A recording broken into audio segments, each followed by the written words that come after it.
Sejam todos muito bem-vindos, bem-vindas ao SG Pod Medellín. Eu sou Ana Elisa Lucialdo, especialista em investimento social privado, e estou aqui em Medellín com parceiros de Mato Grosso, experienciando essa cidade que inspira inovação, tecnologia e sustentabilidade. Hoje, divido a bancada com o Washington. Seja muito bem-vindo. Muito obrigado, pessoal. Obrigado, Ana, pelo convite e também pela oportunidade de partilharmos, tantos conhecimentos que nós alcançamos aqui. Bom, eu trabalho no governo do estado de Mato Grosso, no Poder Executivo, há 18 anos, sou servidor público efetivo, concursado, e sempre trabalhei basicamente em duas áreas do governo, na área de ciência, tecnologia e inovação. A grande parte da minha carreira eu atuei com a política de ciência, tecnologia e inovação do estado, e na área de projetos, trabalhei na MTPAR, na área de grandes projetos de concessões e de parceria público-privada, e nos últimos 5 anos estou implementando um projeto que eu estudei e propus no meu mestrado, que é uma política pública institucional para desenvolver uma cultura intraempreendedora no servidor público e tornar o Estado cada vez mais eficiente e inovador. Então a gente trabalha muito a ampliação do grau de inovação das práticas do governo, através especialmente do servidor público. E também da inovação aberta, que a gente traz a sociedade e o setor privado para nos ajudar a transformar também o serviço público. Eu nem imaginava, gente, que tem tudo isso no serviço público de Mato Grosso. Olha que interessante, né? E o SG Pod oportunizando a gente conhecer. Que bom! Então a gente já consegue falar de uma visão intraempreendedora dentro da gestão pública de Mato Grosso. É por isso que os números estão bons, né, Washington? Conta pra gente sobre essa visão intraempreendedora, porque isso é inovador, isso é uma inovação já. Nós somos uma referência no Brasil hoje, nós somos convidados para palestrar em várias conferências do Brasil como case de sucesso. Então, o conceito de intraempreendedorismo é um conceito já bem estabelecido, embora recente, que é o empreendedor corporativo. Muitas vezes a gente fala em empreendedor, a gente imagina um empresário, mas na verdade empreendedor é aquele que tem uma visão de transformação, uma visão de futuro e consegue mobilizar recursos, pessoas para fazer essa transformação acontecer. Então, o empreendedor são os grandes agentes de transformação e o empreendedor normalmente ele anda de mãos dadas com a inovação, porque toda transformação acaba sendo inerente ao processo criativo de inovação. Então, nós no governo do estado, eu estudei isso no mestrado, sobre o estado empreendedor, sobre o servidor que pode ser um agente protagonista do processo de inovação. Existem muitas pesquisas estabelecidas no mundo que mostram que a inovação sendo iniciada pelo servidor público pode ser uma grande arma para a gente modernizar o Estado, acelerar o processo de resposta. A sociedade está tão dinâmica, cada vez mudando tão rápido, e às vezes o Estado muito lento. Então a gente foca muito nessa questão da cultura. Então nós temos um prêmio, por exemplo, para estimular servidores que desenvolvem projetos, implementam projetos que otimizam custo, melhora a velocidade da entrega, melhora a satisfação do cidadão. Então, um prêmio que é o maior prêmio do Brasil hoje, que é um prêmio que chama Prêmio de Eficiência e Inovação, e as melhores práticas recebem R$200 mil em prêmio e passagem internacional de ida e volta com acompanhante para qualquer lugar do mundo. Um grande estímulo que nós investimos em todo o nosso programa nos últimos 5 anos, em torno de 14 milhões até hoje, e tivemos já 722 milhões de economias geradas com as inovações implementadas pelos servidores. Então, projetos nas diversas áreas, educação, saúde, segurança, enfim, de várias áreas. E a gente tem uma série de ações como o Laboratório Central de Inovação. Então, dentro do coração ali do Centro Político do Estado, existe um laboratório que a gente promove experimentação, traz o servidor para incubar o seu projeto.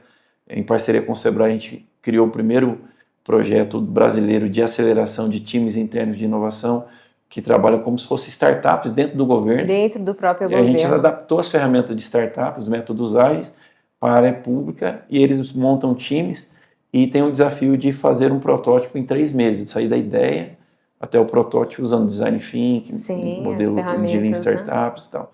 Então é uma coisa que a gente já atingiu 16 mil servidores até o momento, né? E a gente está fazendo um trabalho de cultura, porque ele demora talvez décadas para a gente mudar a cultura, mas é um trabalho que é sustentável, na medida que as pessoas vão se convencendo que este é o caminho, vão se aculturando com essa maneira de pensar inovadora, não tem como voltar atrás, né? Eles sempre vão acabar contagiando. É para frente, né? Exatamente. E envolve pessoas, envolve cultura, né? A nova mentalidade. E Medellín te inspirou. Por que Medellín? Olha, como eu falei, eu trabalho muito tempo com a área de inovação e um evento que eu organizei lá no passado, a gente criou um evento chamado Cidades Criativas, Inteligentes e Humanas. E a gente reuniu mais de 20 atores da cidade, né? Da comunidade, vários atores que têm algum projeto social na cidade. Foi um trabalho assim, foi um evento que a gente trabalhava até meia-noite, porque a gente estava empolgado de conseguir colocar a cidade junto para conversar. E a gente conseguiu levar para Cuiabá o Mel Guizo para contar a palestra que abriu o seminário, foi a palestra falando sobre o projeto de Medellín. Daquele dia em diante ficou nas minhas metas pessoais. Um dia eu vou a Medellín, eu quero ver isso, porque é algo realmente sui generis, né? Diferente o que eles fizeram e o resultado. E cá estou em Medellín para vivenciar, nessa semana, foi uma semana incrível. Incrível, conta pra gente dessa experiência maravilhosa, dessa expectativa para que essa experiência acontecesse. O que mais te marcou?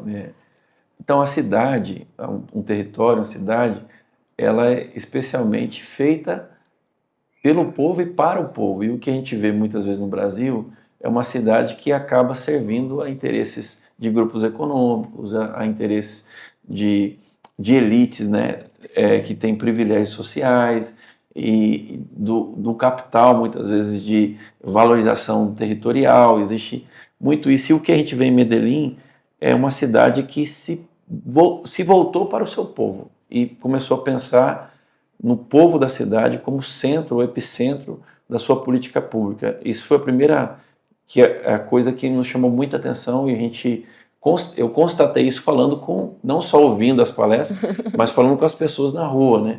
Então, eu arranho em espanhol, aí eu ia puxando assunto, conversando, e as pessoas falavam, testificando de que um grande orgulho de pertencer à cidade, de ter vencido toda a batalha contra o crime e o tráfico que eles vivenciaram aqui, e me parece que eles têm um senso de pertencimento muito forte, né?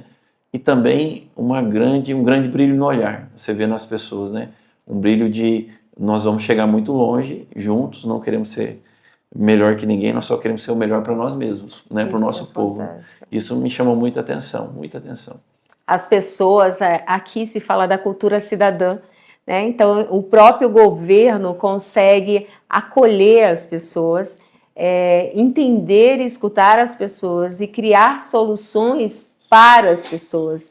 Então, os projetos sociais, os territórios, ora criativo, ora do esporte, ora da pesquisa, da tecnologia e da inovação, eles são feitos envolvendo os cidadãos, né? Eles possuem esse pertencimento, né? Exato.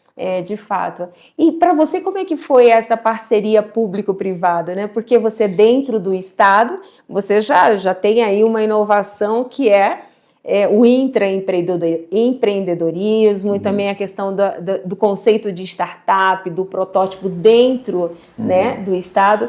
E como é que é essa experiência de ter essa parceria público-privada? Em Mato Grosso nós temos a experiência do público-privado de forma inclusive exitosa com a BR-163, né? Como é que foi enxergar também essa metodologia aqui de forma tão eficiente, eficaz, né? Tá. Então, primeiramente, assim, para você que um dia queira vir aqui conhecer, o que me chamou muita atenção também, até quebrou um paradigma na minha maneira de pensar com respeito a um Estado empreendedor. Existe uma teoria econômica que é o Estado empreendedor. O que é o Estado empreendedor? É um Estado que tem empresas e pensa de maneira empreendedora para ter lucro, mas o objetivo é que o lucro seja reinvestido no bem-estar social da população. E a gente viu aqui em Medellín que, diferente do que eu pensava o seguinte, olha, se a gente quer um Estado eficiente, nós precisamos de um Estado enxuto, um Estado pequeno, né? E o Estado precisa cuidar daquilo que ele é bom, né? E deixar aquilo que a iniciativa privada é melhor para a iniciativa privada fazer em forma de parceria. Então tem o modelo de PPPs, que é o modelo da Inglaterra, que é muito eficaz na Inglaterra. O Brasil tem feito grandes projetos de PPPs, que é um projeto que, olha, o Estado ele financia, fiscaliza, exige, mas quem executa, quem cuida é o privado. É um modelo exitoso, inclusive, no Brasil. Mas aqui, o que a gente viu foi uma prefeitura que tem uma holding com mais de 40 empresas lucrativas que funcionam e que, por exemplo, eu conversei com um cidadão morador local, perguntei quanto que ele gastava de energia, de água, né, de lixo e de gás. Né? São todas empresas da prefeitura que fornecem esse serviço, empresas. E ele fez as contas comigo lá, eu calculei para ele, é como se ele gastasse R$90, se ele fosse um trabalhador brasileiro. Ou seja, dá 6% mais ou menos da renda dele. Olha só como que uma empresa pública eficiente, ela barateia o custo de vida para o cidadão, porque não tem que dar aquela margem de lucro para as empresas e tal. E ao mesmo tempo, quando você olha o balanço dessas empresas, essas empresas têm lucro e elas reinvestem esses lucros através de investimentos para a sociedade. Então isso é algo realmente muito difícil de ver. É a primeira vez que eu vi funcionar de verdade na prática, né? E me chamou muita atenção uma coisa também que é atípica e é muito difícil de fazer. Então aqui em Medellín, eles têm um conselho que surgiu de uma indignação da sociedade por tudo que eles passaram enquanto sociedade. Depois você dá uma estudada, você está ouvindo, mas assim, teve uma guerra civil aqui, né? Os narcotraficantes com o Estado explodiram escolas. Então era uma época que eles relatam e choram, né? Eles falam e choram. Perdi meu pai, perdi meu tio, eles tinham que sentar na mesma mesa para almoçar no bairro onde um matou o parente do outro. Então foi algo que foi realmente muito danoso penalizou muito a sociedade aqui na década de 80 e no início da década de 90. Então a sociedade ela se reuniu e começou a se reunir sistematicamente e falar, nós precisamos achar uma solução, e nós precisamos fazer um planejamento. E essa reunião começou com a iniciativa privada, com o governo, é o que a gente chama na ciência e tecnologia de tríplice hélice, né? Universidade, governo e setor privado. Mas agora já estão na quarta hélice, né? Tá igual que Sociedade civil. A sociedade civil organizada. E esse conselho, ele hoje é um movimento, né, que conduz, que é a veia condutora de toda a política pública da cidade, é que dá as diretrizes e faz toda a articulação entre esses setores para que todo mundo junte, de fato, as mãos e tenha uma só visão de futuro. Eu acho que o mais difícil para você gerar desenvolvimento de uma política de Estado e não de governo, né? Porque Sim. de governo, quem está ali no governo recebeu os votos, ele tem 4 anos, no Brasil funciona assim.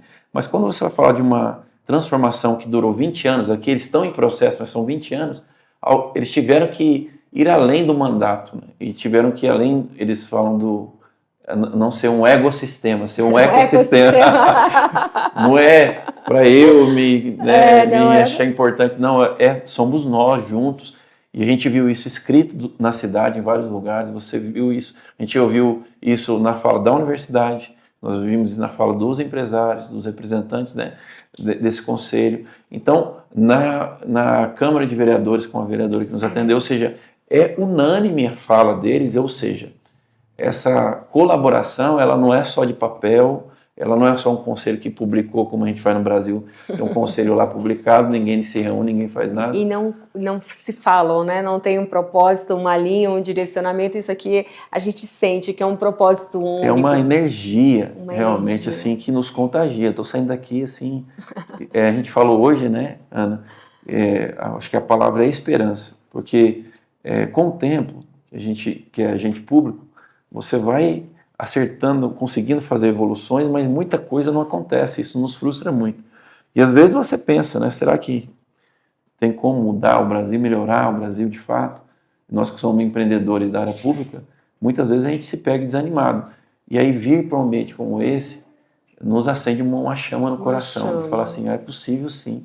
Nós precisamos continuar a transformar, porque o nosso Brasil ele tem um potencial muito grande, né? Muito grande. Né?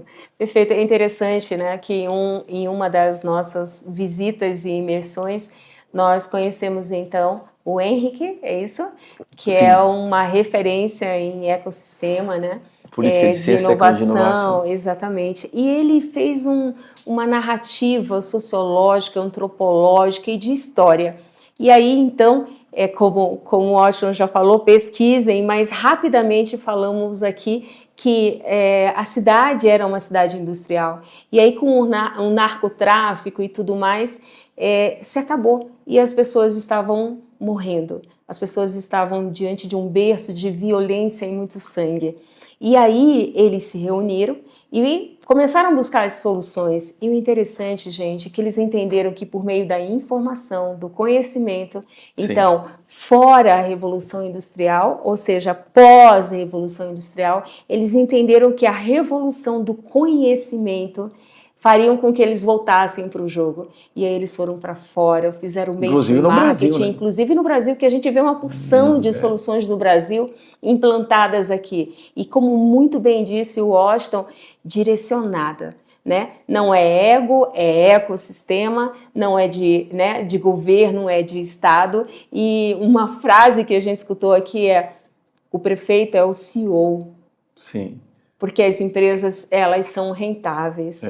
Uma coisa interessante também, que eu perguntei como funcionam as eleições aqui, né? E no Brasil, a maioria, teve uma pesquisa que a maioria das pessoas, quando perguntada sobre em quem ela votou na última eleição, ela não lembra. O voto no Brasil é quase que uma decisão emocional e momentânea, né? Ali a pessoa toma aquela decisão na emoção, porque é parente de alguém, ou porque é o super-herói que vai sozinho mudar toda a realidade do país. E muitas vezes nem se sabe o projeto que aquele político, aquele candidato ele tem, né?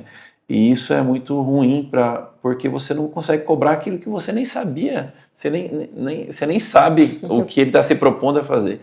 E aqui eles têm algo diferente, que o prefeito ele tem que construir um plano de governo, uma agenda, essa agenda com métricas, com OKRs ali, e essa agenda tem que ser chancelada por um número X de pessoas da sociedade que tem que dar um aval para esse candidato, e se ele tiver um número X de pessoas falando, olha, faz sentido para nós esse programa de governo, aí ele pode se candidatar. Então, ou seja, as pessoas primeiro aprovam um projeto para depois aprovar uma pessoa que vai tocar o projeto. No final, o prefeito, é claro que com certeza deve ter o peso da pessoa, da emoção, tudo isso, da afinidade, mas ele vai para lá para cumprir uma agenda que a sociedade espera que ele cumpra, né?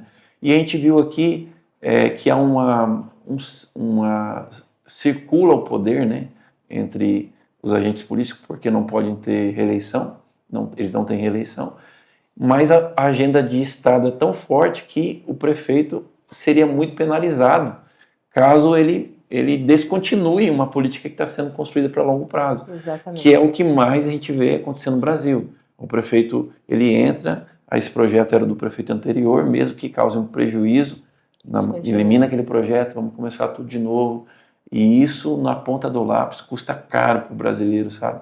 Essa descontinuidade. Essa é outra coisa muito interessante aqui que eu aprendi essa semana. E o que você leva para Mato Grosso? O que você aplica? Estou empolgado. Eu sou empolgado, mas eu estou mais. Estou cheio de esperança, né? Eu acho que não é fácil trabalhar junto, porque as pessoas, elas têm suas agendas pessoais, né? Eu conduzi uma agenda a elaboração de uma agenda de ciência e tecnologia para o estado de Mato Grosso para 12 anos. E eu envolvi 65 instituições de todos os setores. Foi um trabalho assim que me desgastou bastante, mas foi um aprendizado para mim. E ali eu pude perceber que quando a gente, por exemplo, na agenda, a gente definia as áreas estratégicas para o Estado, porque o recurso público ele não é ilimitado, ele é escasso. Ele é escasso. Então eu preciso pensar o que vai ser melhor para o Estado, e não para a minha área de pesquisa, não para a minha área da minha empresa. Então o convite que eu fiz ali naquela agenda é: vamos nos despir do nosso ego, da nossa vontade própria, da nossa agenda pessoal, e vamos pensar de fato no nosso Estado. E ainda assim, foi muito difícil, porque o pesquisador que é da área tal fala: mas não tem minha área aí, então não vai ter recurso depois para mim, vai me prejudicar, eu quero que coloque a minha área aí. Ou seja, ele não estava preocupado de fato com o bem-estar do todo, ele estava preocupado com a agenda pessoal dele. Então, no geral, quando a gente vai trabalhar junto, existe um grande trabalho de treinar as pessoas a serem altruístas, a pensarem no todo antes de pensarem em si. E entender que se o todo for bem, todo mundo vai bem. Não é? Agora, se eu estou ali só defendendo a minha agenda particular, né, e a minha visibilidade, em detrimento, às vezes, do bem-estar geral, vai dar errado, e a minha área também vai dar errado. Então nós precisamos ser mais generosos. Eu penso que há muitas pessoas generosas, bondosas e que fazem muita diferença na sociedade, mas existe muita gente ainda assim com pensamento pequeno, egoísta. E aí é um trabalho de cultura, que é o que eles fazem aqui, começando pelos pequenininhos, pelas crianças. Né? Que eu acho que esse trabalho demora gerações, mas tem que ser feito. Né? Tem que ser feito.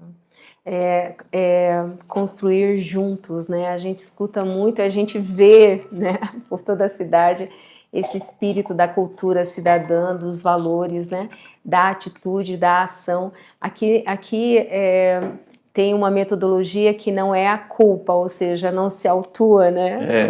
É a culpa.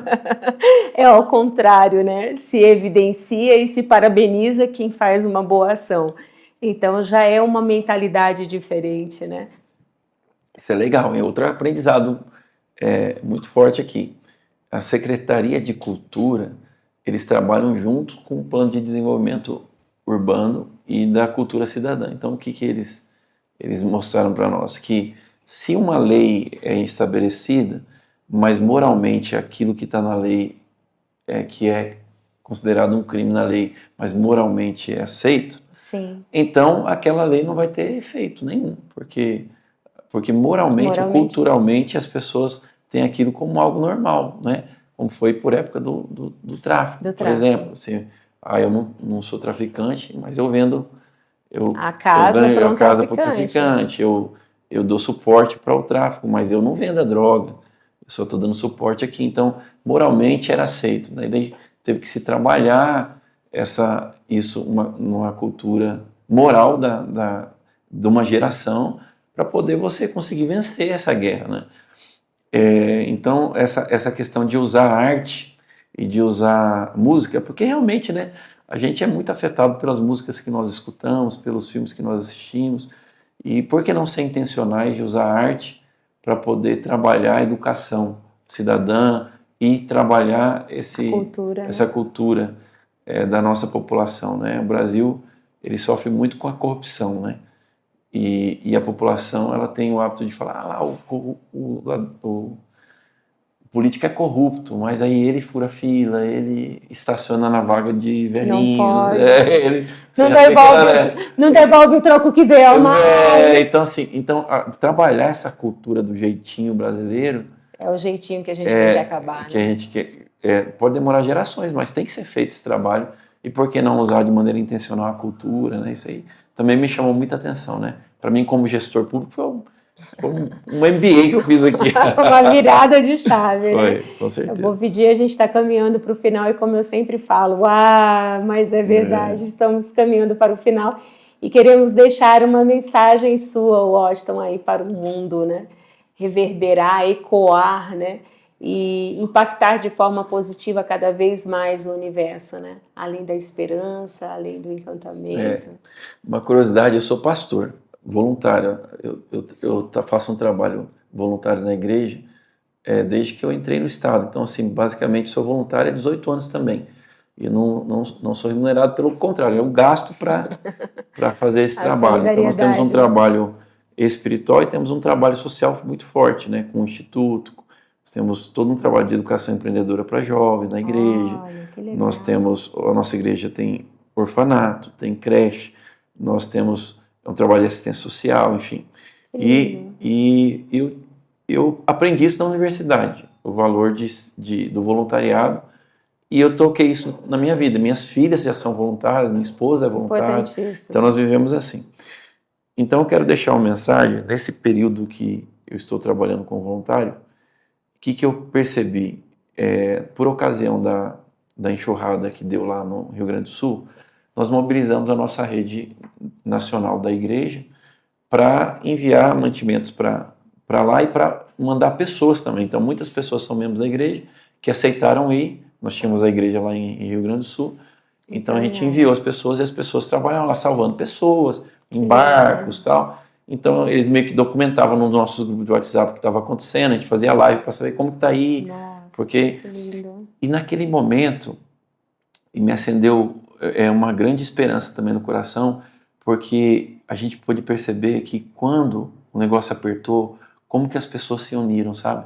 Como que o egoísmo ele saiu de cena, né? E as pessoas se uniram, o Brasil se uniu para ajudar o seu próprio povo. E eu vi pessoas, às vezes, né, colocando caminhões à disposição. Tinha empresários lá que ele parou de faturar.